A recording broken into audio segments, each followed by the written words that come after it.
Ipinagmamalaki ng mga kababaihan ang malusog at magandang buhok. Subalit kapag sino man sa kanila ang kailangang dumaan sa chemotherapy dahil sa cancer, ang buhok ay nalalagas hanggang sa makalbo sila. Bilang pakikisa sa Cancer Awareness Campaign na inilunsad sa Malaysia, may grupo ng mga babae na sadyang nagpakalbo. Alamin natin ang report ni Bon Aquino sa ASEAN Muna Tayo. Smooth, clear and silky hair. Yan ang pinapangarap ng bawat tao para sa kanilang buhok. Ngunit papaano kung mawala ito dahil sa isang sakit? Itinuturing na crowning glory lalo na ng mga babae ang buhok kung kaya't masakit na isakripisyo ito. Iyan ang sitwasyon ng mga taong dumaranas ng sakit na cancer. Sa pamamagitan ng chemotherapy, madudugtungan ang buhay ng taong may cancer.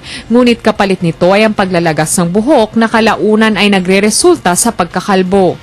Hindi madali ang pinagdaraanan ng mga taong sumasailalim sa chemotherapy. Bukod sa iniindang sakit sa bawat tusok ng karayom sa katawan, iniinda rin nila ang panghusga ng mga tao dahil sa kawalan ng buhok.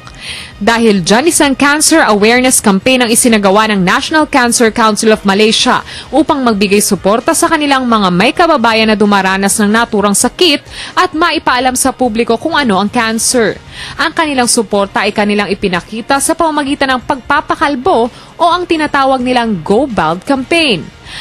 Ang pagpapakalbo ay hindi madali, lalo na sa mga babae. Pero ang 30 estudyante at empleyado ng Health University ay nakiisa sa Go Bald campaign. Isa sa mga babae na nagpakalbo ay si Deepa Darshini Antonidas, 21 taong gulang.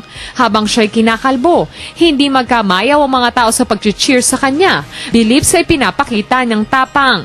Samantala, nilalayon din ng grupo na makalikom ng $161,000 na ilalaan para sa surgery, prosthesis at mga gamot para sa mga pasyente ng cancer. Para sa telebisyon ng Bayan, Von Aquino.